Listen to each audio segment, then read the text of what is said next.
My name is Sach from Sach in Motion, 18-year law enforcement, and now transitioning out as a ultra endurance athlete and performance coach. And that's kind of who I am in a nutshell. Over the last few years, I've been running a great deal to raise money and awareness for veterans and first responders with occupational stress injuries and PTSD.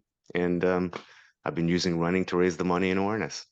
Do you think that there's something there that just like fits when it comes to the mindset or when it comes to something about it that fits between that profession and fitness and health and that kind of thing? I think so. I think if you want to be a good soldier or first responder, you have to be physically fit. Otherwise, you wouldn't be able to handle or manage the stresses, both physically and mentally, that the professions provide, right? So I think there's one element there, but I think there's another element that for yourself, you want to manage yourself, but to be a good person of service, you also have to be physically fit.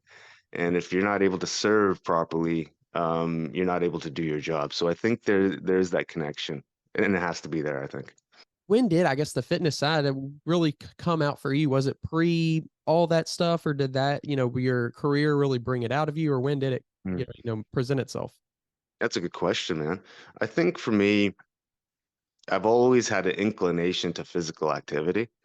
I've always wanted to be an athlete to some degree. I just maybe when I was younger, I maybe not may not have had the opportunities. My parents weren't athletic people, right? And they were immigrants, so they didn't really have an understanding of different sports and the benefits of them. But I've always been called or compelled towards those things. And so I wrestled in high school. I was a wrestler, and then from after I wrestled, I graduated high school. But for there were a number of years where I really didn't do much. I was going to the gym, but other things were happening in life. I was dealing with a lot of stresses and financial, family, all the different things that happen throughout life.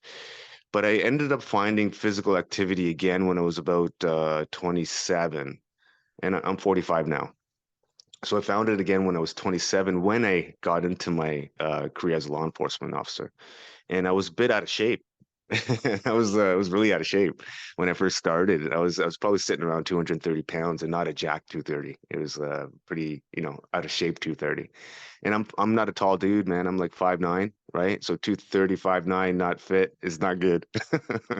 So so for me at that time, I knew that was an issue, and I knew I had to do my job properly. But really, it was probably even before that. It was more like, oh, I just want to look good and feel good. Yeah. And so that's what started me in the bodybuilding space. And I wanted to learn how to lose weight. And that's what really started my journey in terms of bodybuilding. I ended up learning how to lose weight properly in about 9 months. I lost all this weight, and then I competed in my first bodybuilding competition that year. Gotcha.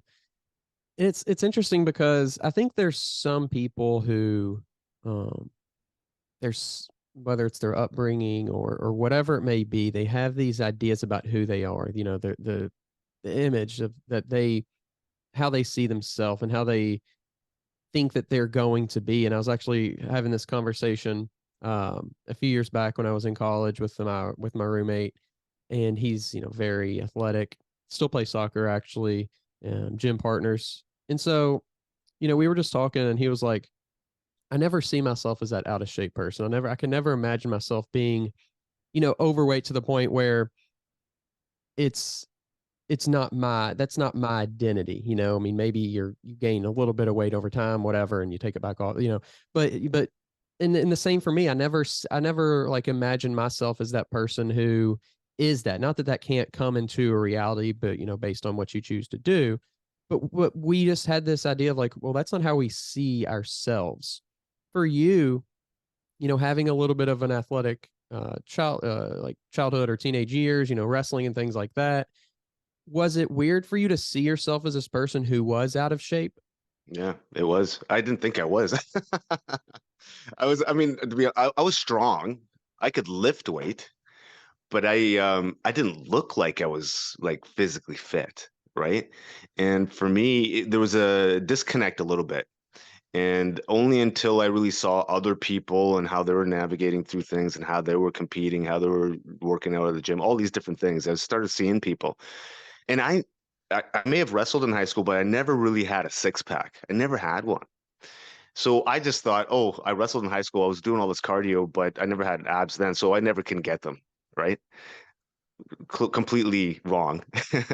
Until I started again asking people questions and starting to learn how to eat better and starting to do that, this, that, and the other. And then from that, I was like, oh, wait a second, I had it really completely wrong. Didn't really understand. And then once I got to the place where, I competed for the first time, then it was more of like, okay, this is kind of the standard. I would, off season, I would kind of balloon up, but I would always bring it back down. But now, or at the age I'm at now, 45, I'm never out of shape. Like I've been kind of in and around 180, 185 pounds for 7 years or so, right? Like I'm always kind of in and around that weight. And then when I'm doing like an ultra endurance event, my weight might come down a little bit for that during the training process and whatnot. But yeah, now that I've found it, it's been kind of easy to maintain it, if that makes sense. When you're at that age to where, you're maybe not in your physical prime anymore, like your most potential physical prime, like you could be in your physical prime of what you've been, but um 40s getting into mid 40s or 50, somewhere around there, does it start to make you think like, I can't afford to go in the opposite direction? Do you start to see it as more of this kind of like, I need to be more thoughtful about not, getting off on either side of that spectrum too much? Maybe. I think for me, it's more of like I had to do it wrong to know how to do it right. So I needed the experience of various different things for me. And for me, I had to do all the things to understand how to do it better. And so that takes time, right? You're not going to figure that out, in 2 years, right?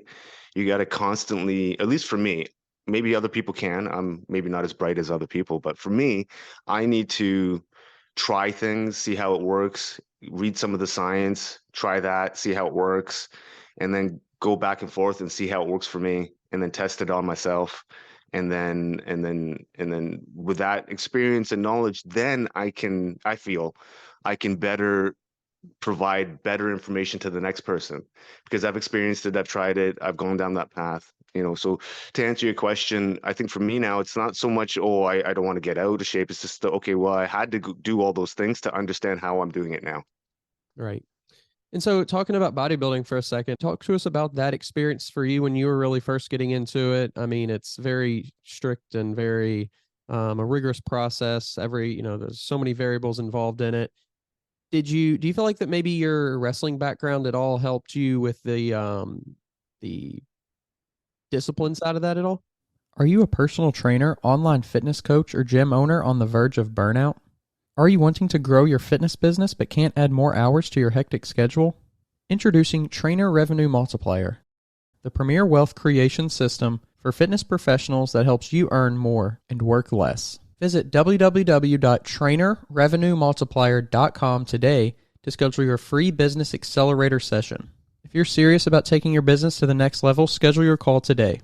I think for sure, I think any discipline that you have does help you. I may not have thought of it at the time, but I think any experience that you have that's building grit helps. Now, having said that, for me, I think I gravitated to bodybuilding for a few reasons. I always had Lou Ferrigno in my head, the Incredible Hulk, right? So it was one of those things for me.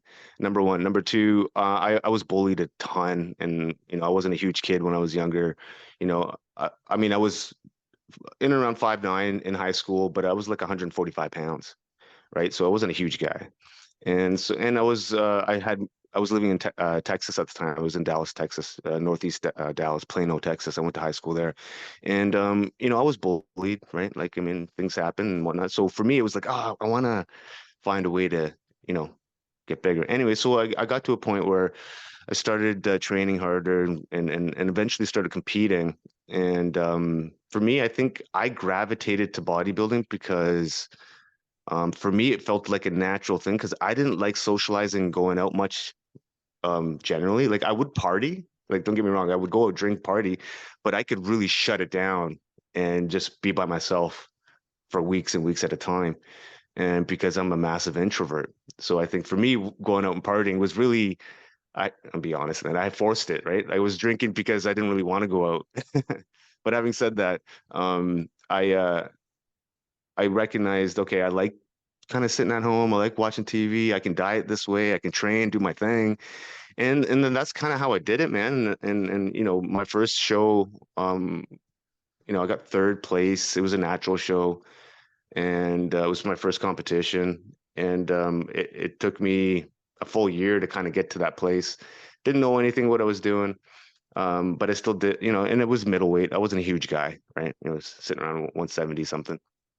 And then each year I competed every year, but I wouldn't do multiple shows. I would just do one, right? So I would always try to grow in the off season, and then the next season, next competition or show that would come up, I would do them locally in my area, and I would always place second or third, provincially. So I live in Canada.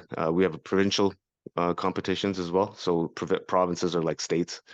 And so I placed second and third in provincials. I never went to nationals just because I knew what was required to do that. And I knew I wasn't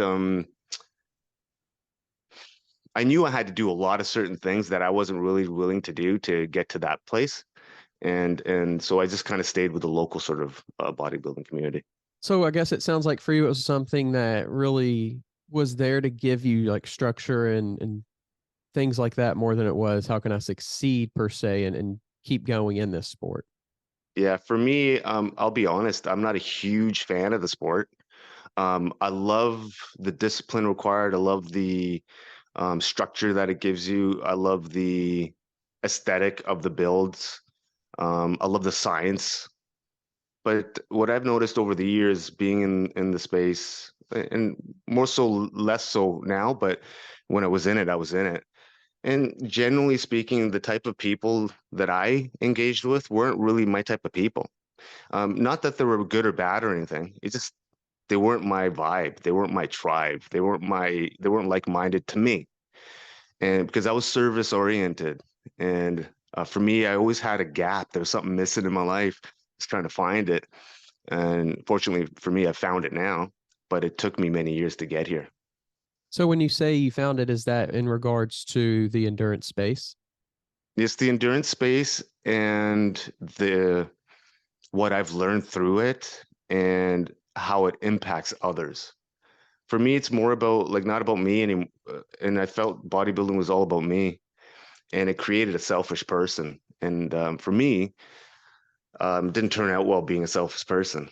And I want to not be selfish. So I had to find different spaces to kind of find that, if that makes sense. So, I started jiu-jitsu about 6 years ago, Brazilian jiu-jitsu, and I've been in that space for about 6 years. And that was a whole new revelation for me, community based. We're trying to kill each other, but we're not, and we're having fun. And it was a lot more of a community sort of feel than the bodybuilding space was. It felt more inclusive. It felt more, oh, let's raise each other up rather than bringing people down. So I enjoyed that. But then, the pandemic hit and I live up here in Vancouver, Canada.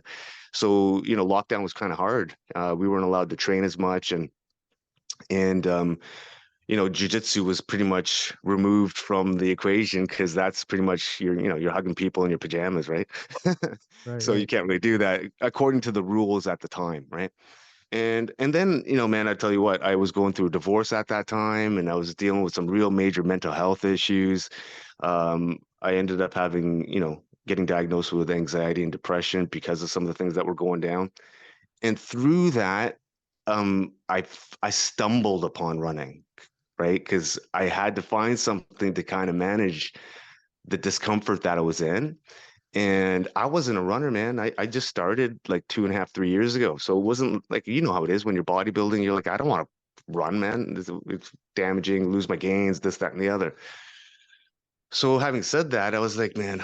So anyways, long story short, I started running to kind of manage my own mental health and my physical activity. Fortunate for me, thank you for bodybuilding because that did create discipline and structure for me, where I could really scale that in ultra endurance space. So I dove real deep, and and it like I started just running short distances, and then eventually within a few months, I ended up running a half marathon on my own without like no race or nothing. just to push myself, just to see what I could do, see what I'm capable of. Mm. And when I did that, man, I was like, holy moly, man, I never thought in a million years I could run a half marathon on my own. No one forced me to do it. I just got up and did it. And then I continued. And then, probably in about 10 months' time, I saw some progress and I was like, you know what, man, let me see if I can do something positive for other people here. Because I saw what it was doing for me. It was making me feel better and all that kind of stuff. So I ended up training myself to run 100 kilometers from a town where from one town to another in my local area, 100 kilometers. And I ran that in just under 15 hours and raised $21,000 to support veterans and first responders with PTSD. And that's where my entire shift started happening in terms of like really going down this road. And over the last 2 years, I've been doing these types of things. Last year, I ran 9 ultra marathons in 9 months, raised $15,000 for Honor House Society, which helps supports veterans and first responders. And then this year, this past August, I just ran 22 marathons in 22 days across the province of British Columbia, and we raised just over 16,000 for the charity. And so this is kind of what I do now, man. I do these sort of ultra endurance events, raise money for charity, raise money, awareness for veterans and first responders, build a bit of a community, and then, uh, now we're logistically planning for next year, which will lead to my ultimate sort of goal. I've kind of created a 5-year plan for myself, and the culmination of that plan is in 2025, where on April 12th, I'll run from St. John's, Newfoundland. It's on the far east coast of Canada, um, to Victoria, which is the far west coast of Canada. And so that's the plan. And I'm really trying to train to break the record for that. And it's kind of a thing here in Canada where people are run across this country for various different reasons because it's so far and it's such Yeah. a big deal. There's a man named Terry Fox. I'm not sure if you've heard of him. He was a young man of the age of, I believe, 22-ish, in 1980, and he had cancer, and he had one of his legs amputated due to the cancer, and he was in the hospitals, and he saw a lot of children with cancer, and that really affected him, and he was like, "Man, we should be able to do something about this." And this was 1980. So he created something called the Marathon of Hope. And what he did was he wanted to run from St. John's, Newfoundland, the east coast of Canada, all the way to Victoria, the other side of Canada, on one leg in a prosthetic. And prosthetics 40 years ago were not that good. They were terrible. So he was a young man of 22, April 12th, 1980. He kicked off to start running across the country by running a marathon every single day on that one leg. He ended up making it to Thunder Bay, Ontario, which is halfway across Canada, where his cancer came back. And he eventually passed away from his cancer. He wasn't able to finish his run. But so because of that person, Terry Fox, since he passed away, over $1 billion has been raised in cancer research. So he's a big deal in Canada. There's statues of him here. And so when people say they're running across Canada in this country, it's like, oh, okay, I know what that's about. It's a thing, right? So I wanted to create something in the footsteps of Terry Fox where, I believe mental health issues are our modern day cancer. And I'm trying to galvanize as many people as possible to, I don't know, reach as many people as possible, raise as much awareness as possible, and trying to break the record for the fastest run across Canada will hopefully do some of that. And to illustrate how far that is, it's 7,300 kilometers. I'm not sure what that is in miles, maybe 5,000 miles ish. And And sorry. I was gonna say, I think it's probably pretty close to, because the United States and Canada are very closely Yeah, connected. So I'd assume it it's would be pretty close to the it. same as like Maine to Washington State, maybe ish. Yeah, ish, in around there. Yeah, probably in around there. Maybe LA to Maine, Okay. something like that, something like that. But then the other part, which I didn't realize until I did the research, is also the equivalent of climbing Mount Everest 8 times, Oh wow. because the elevation gain, you're going through the Rockies and things of that nature, all the mountains and whatnot. So the record for that is 67 days, 10 hours. So the person that set that record was a guy named Dave Proctor. He did that last year. And he was running 107 kilometers every single day for 67 days, 10 hours. So my goal is to try to beat that. And, I don't know if I can, but I'm doing my best to train to see if I can. Really, what the cool thing is I'm not a runner, and I just started 2.5 years ago and really put all my effort into this. People like Dave Proctor have been doing these things their whole entire life. So it's a challenge, but man, what else to do other than take on challenges and see if we can crush them? Are you a personal trainer who wants to scale and grow your business online? Have you been coaching online for years, yet don't know how to incorporate online into your current business model? Introducing Trainer Revenue Multiplier, the premier wealth creation system for fitness professionals that helps you earn more and work less. Visit www.trainerrevenuemultiplier.com today to schedule your free business accelerator session. If you're serious about taking your business to the next level, schedule your call today. What if there is a technical like a landmark for what it means ultra endurance? What makes that sets that apart from endurance versus ultra endurance, if there is one? Yeah, I guess the mindset would be the one thing that makes it really different, right? Like an ultra endurance event is essentially, so a marathon is 42 kilometers, right? Or so that's 26.2 miles, right? So an ultra event would be 50 kilometers. I'm not sure what that is in miles, but 50 kilometers or more in one event. So Gotcha. anything more than that is considered ultra. So yeah, so that in a nutshell, that's what it is. And I know in the States, there's tons of ultra endurance events, especially after Cameron Haynes and David Goggins kind of burst out on the scene. It's really, really amplified. And I mean, shoot, I'm one of the people that have kind of taken up that sort of thing. I didn't know it was even a world until I heard Cameron Haynes and David Goggins talk about these things. And for me, I'm thankful that these people are out there because I think for me, I need that kind of thing. I need to push myself. Like bodybuilding wasn't enough for me. It really wasn't hard enough. I needed something really to push myself, man. And I'll tell you what, man, running 22 marathons in 22 consecutive days was no joke. It's pretty hard. And to piggyback of what you just said, how fun it would be to travel across the country. Well, I traveled across my province, which is 1,000 kilometers. And just that small amount was life changing. Seeing the people, seeing the nature, connecting with amazing people across the province, and then seeing how we're impacting people through what we're trying to achieve. And just these little things, man, they're small things, but they turn into really big things when you start piling them onto each other.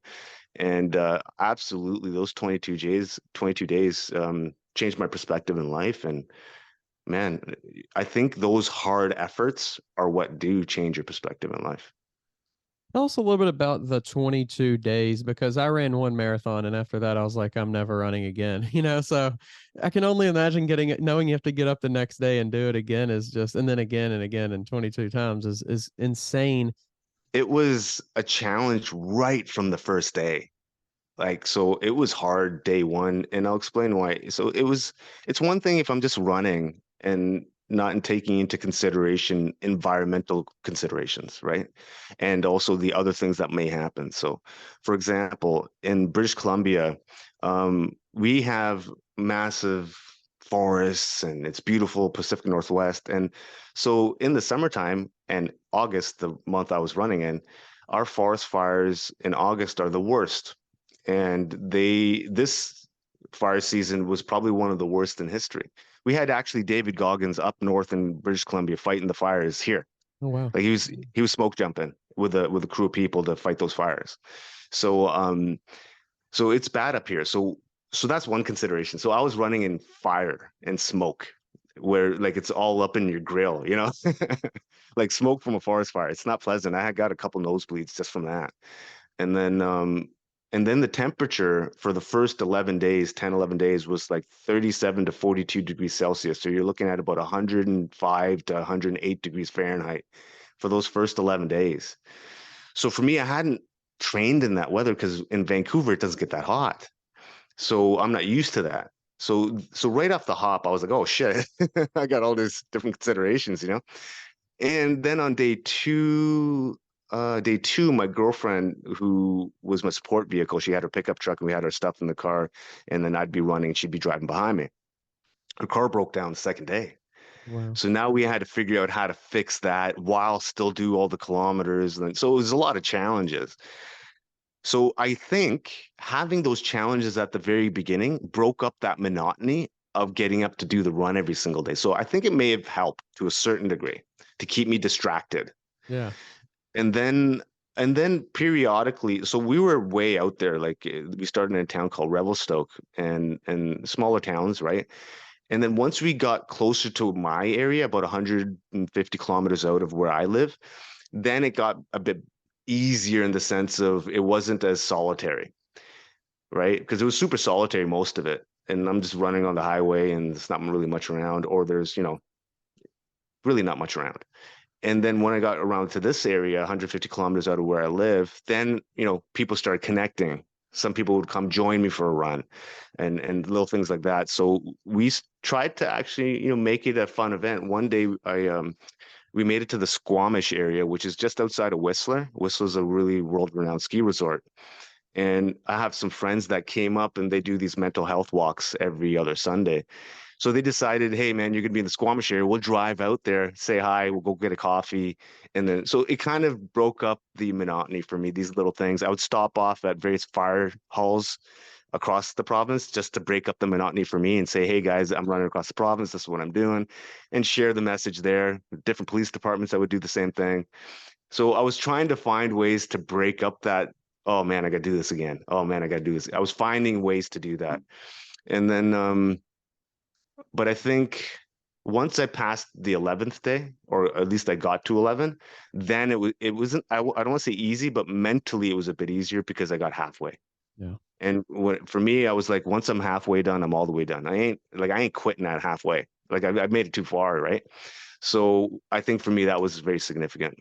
What if you did encounter any, I mean, even if it was something like an ankle or a calf or whatever, like what did you encounter, if any, to any problems like that? A lot of people ask me, oh, don't your knees hurt? Don't this hurt? Oh, you run all the time, blah, blah, blah, all these things, right? And yes, all of the things. I think people are trying to find a reason not to do it, right? And I'm in pain all the time, man. Like only until now, what are we sitting in November? So I've been training nonstop since January of this year.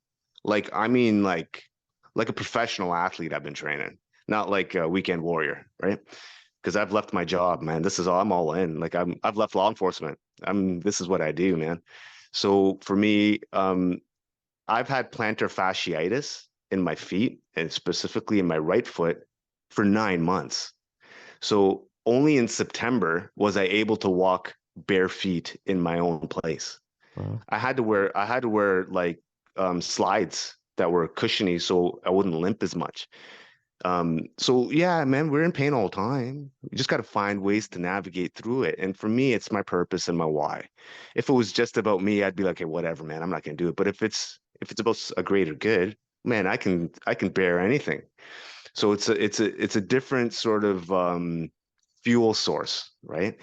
So now, having said that, I now embrace that stuff now to a certain degree because I know what I felt those 22 days. Like I'm missing toes, bleeding nose, like swollen feet, days on days. I mean, I've posted some videos on my Instagram, some reels, and you can just see me walking.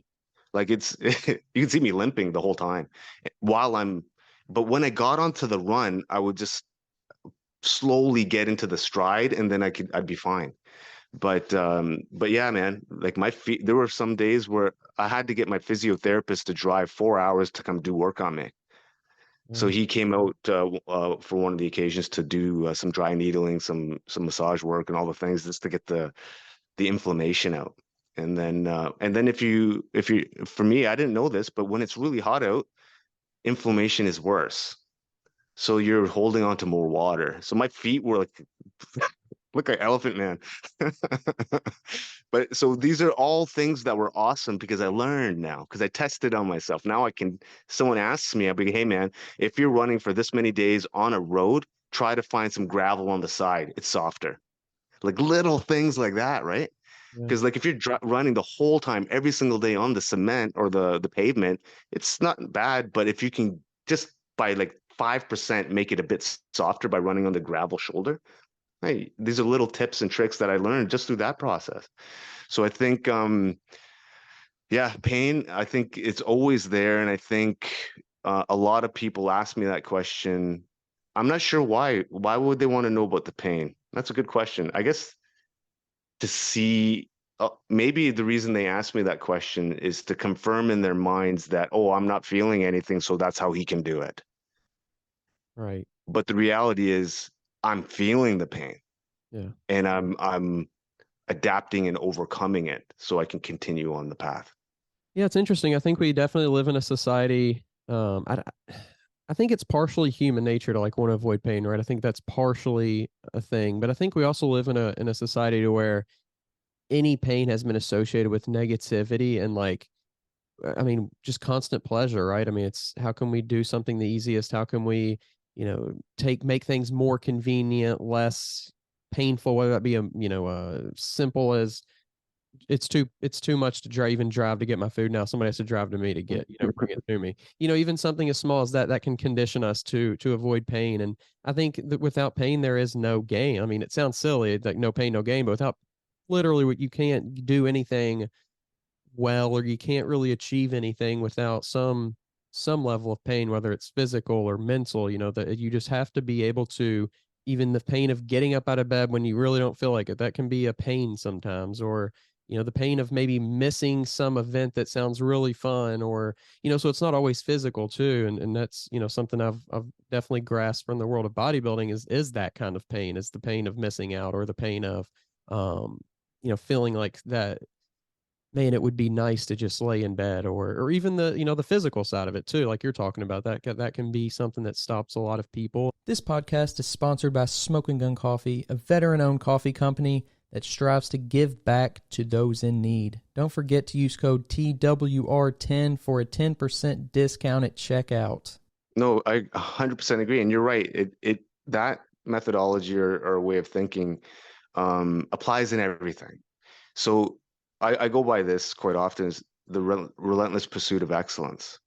Now, the relentless pursuit of excellence requires failure on a regular basis. Otherwise, you're not going to figure out how to do the thing better. So, for example, I mean, you're going on a 5K run and you do it in 30 minutes and you're not happy with that. You might beat yourself up at that race, but what people should do is objectively look at what the goal was and then see if we met that goal or not. And then if we haven't met that goal, make adjustments so that we achieve that goal next time. And that's all it is.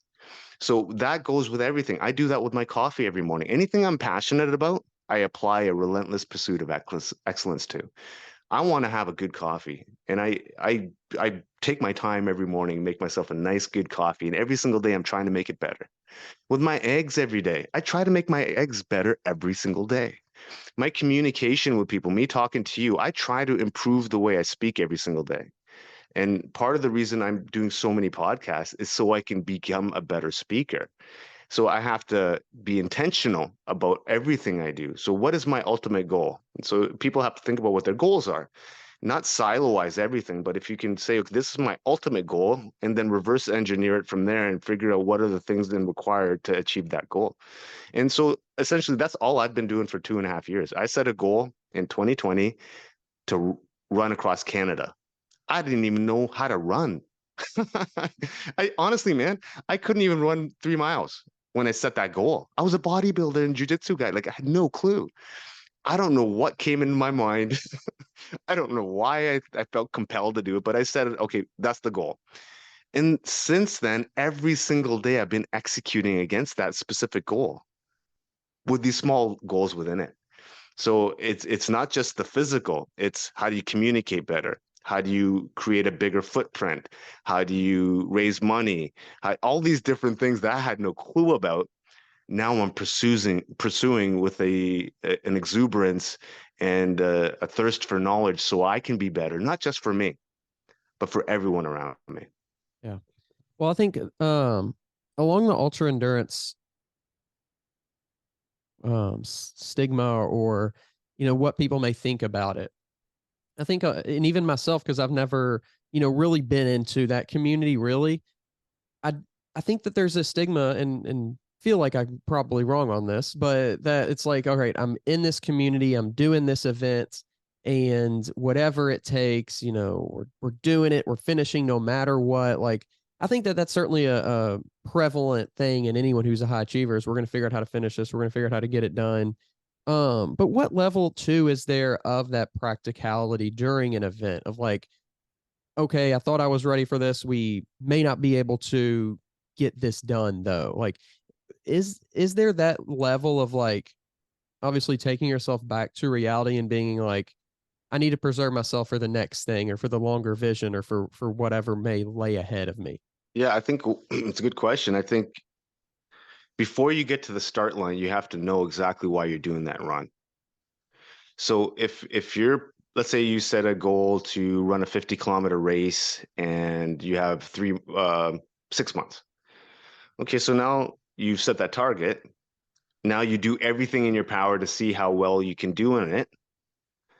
And then let's say you get to that day and you're halfway through and you're like, oh man, I'm not at the pace that I thought I would be, but you're doing your best. You still continue doing your best in it, no matter what, until you're finished or you get cut off from the time, because there's usually time cutoffs as well, right? So you just do your best within it. And then afterwards, you can objectively look at, okay, how could I have done that better? Like for me, last year when I did those 9 ultra marathons, I sucked at every single one of them. I like honestly, I didn't like the first two, I didn't even finish. I couldn't even finish because I was so new to the space. I had no idea what I was doing. I registered for 9 ultra marathons, not even having run a 5K race. I hadn't ran anything before. So when I went to these different places, I was so foreign. I didn't know how to do nutrition for it. I didn't know what kind of clothes to wear. I didn't know what type of people would be around me. So to give you a perspective on how ill prepared, man, I did this race called the Backyard Ultra, and I think that they have the World Championship is in Tennessee, and it's essentially a 6.7 kilometer loop, just over 4 miles, a loop that you have to run in 60 minutes. And within that 60 minutes, if you make it, cool, and you just keep going until you can't. There's only one winner, and then that's it. So I registered for this race, not having an idea, and it's about 150-meter elevation for each loop, right? So I get there, and I got there. I was like, "Holy crap, man!" People had tents. People were set up like pit crews. Like it was like legit, man. And people had all this, like all their, like they were going to a football game or something, like they had their everything set up. I was like, "Holy crap, man!" I didn't have anything. I had a bag of mixed nuts. That's what I had. I get there, and so for me, I epically failed. I made it maybe 47 kilometers, and I dropped out. And not that I quit, but I can make the cutoff. So in my head, I didn't quit. So I didn't quit on myself. So that's a win for me. And then number two is like, okay, what can I do better for the next one? So that's what I did. I just reflected on the things that I didn't do well. And on the next race, I applied the things that I learned. I failed at that one. And then the things that I failed at the second one, I applied the things on the other one and to correct those mistakes. And then I did that month after month after month to where I'm at now, where I have a better understanding of fuel, a better understanding of how to provide nutrition for me while I'm running and leading up to a run and then post run. Sure. Yeah. And so, you're talking about all these kind of cool events and these cool things that you've done and the cool things that you want to do. You want to run across Canada, you want to do great things for other, great organizations and things. But how does one actually get into that? How does one go from, I'm not even a runner to raising tens of thousands of dollars? Like, what is the real practical like step someone has to take if they're really interested in becoming someone who helps someone else by running? Sit down with a piece of paper and a pen or a pencil and write down your why. It all comes down to purpose.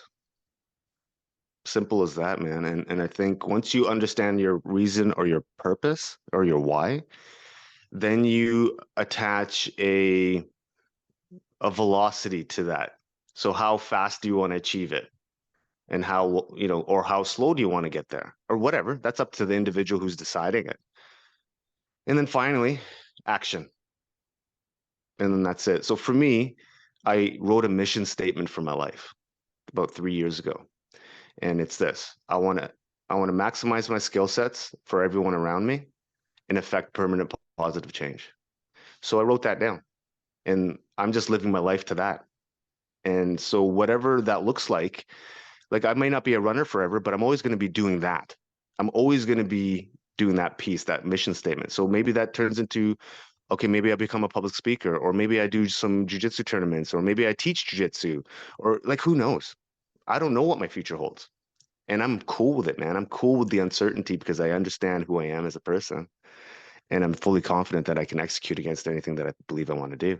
So I think to answer your question, it comes down purpose and why, and then everything else comes after.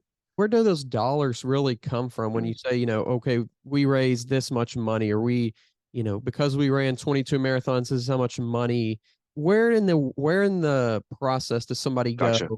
Like, who do I need to speak to? Where do I need to post this? Or, what do I really do to make the dollars start to roll in for my calls? Yeah, so for me, I can only speak for myself and what I've done. And for me, it's been primarily all through Instagram.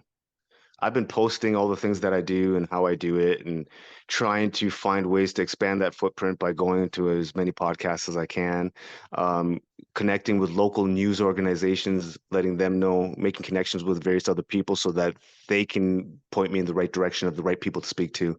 So we've had, so through that process, I've had multiple news stories done on me, both nationally and locally.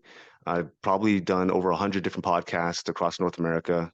Nothing super massive, but nothing, just all different types of people because, I'm speaking to you and now you know about something that I'm doing and maybe you tell one person and that's cool.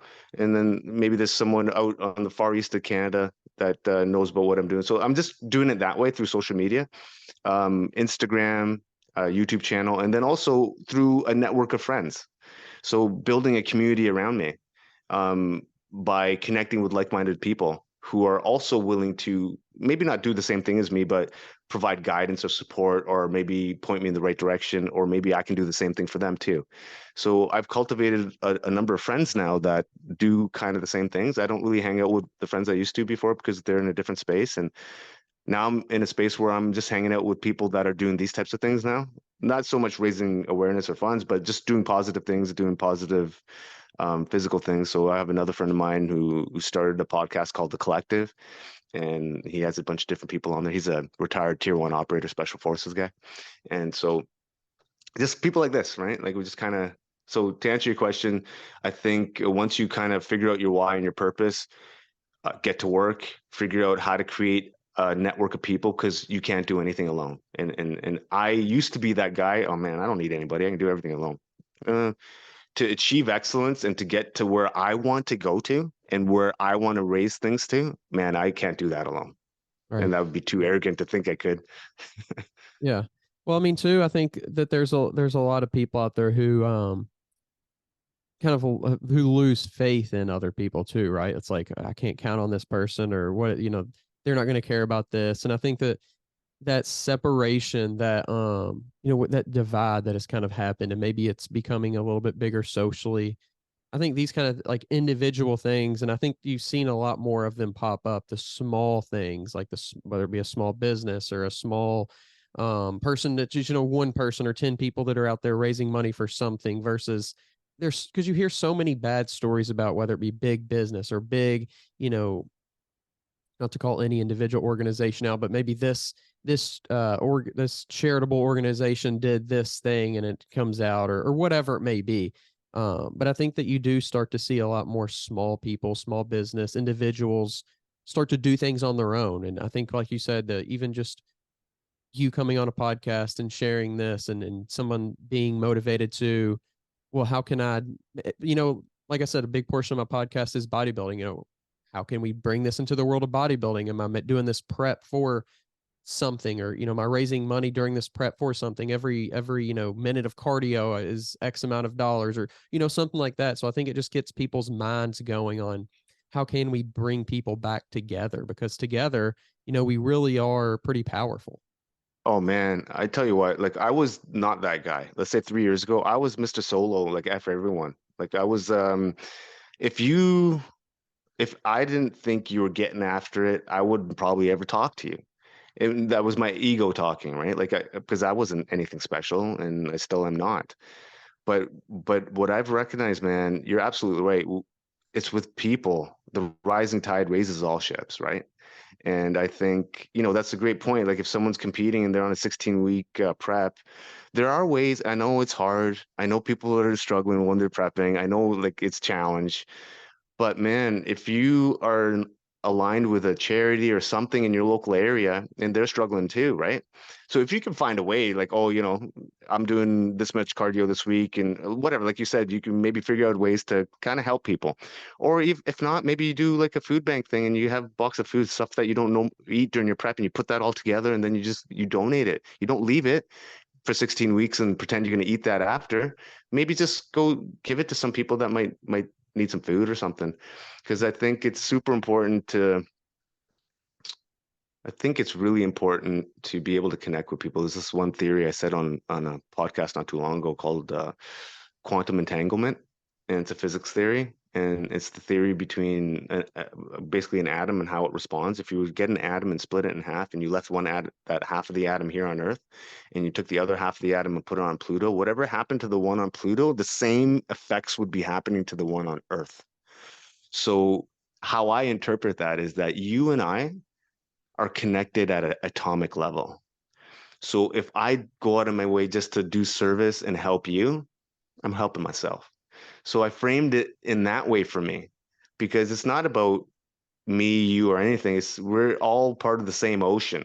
We're just drops of the water in different areas. We're all the same, man. And for me, I just want to lead with that, but with physical activity and getting after it and combining both of them together and see what happens. Yeah. Well, you're doing some great stuff. I look forward to, following along with what you're doing and, supporting in ways that I can. And hopefully, this is, spread to many more people. And actually, just off what we just talked about, kind of interested in thinking about how I can, turn that into a reality for this podcast as well. I think that would be kind of interesting, kind of cool thing to do. So I appreciate you coming on and kind of spreading that spirit of that charitable, but also, getting after it kind of spirit. Awesome, man. Thank you for having me on. Thank you for giving me the opportunity to share some of my stuff. And thank you, man. Absolutely. And if you want to share anything, social media, website, anything like that, dates, anything like that, go ahead. Yeah. So I have a website. It's suchinmotion.com. So everything about me is on there. I also have an Instagram account at such.in.motion. And if you want to track any of the craziness I do, it's all there. And my next fundraising challenge will be next year. It's going to be, we're kind of working it out now, but it's going to be 52 ultra marathons in a row. So running 60 kilometers every single day for 52 days. I'll be running from Thunder Bay, Ontario, which is just north of, I don't know, Illinois, maybe. So in and around that area, around the Great Lakes, around there. So from Thunder Bay area all the way to Victoria was 3,100 kilometers. So I want to do that in 52 days, raise awareness, raise funds, and do the same thing again. If you're tired of searching for a coach or trainer, somebody who knows what they're talking about and has experience, make sure you go check out the new Coach's Corner on weightroompodcast.com. You can find quality, qualified coaches to help you achieve your goals, whether that's in bodybuilding or just general fitness. Stop wasting time and start achieving your goals today. The link to the Coach's Corner is down in the description below.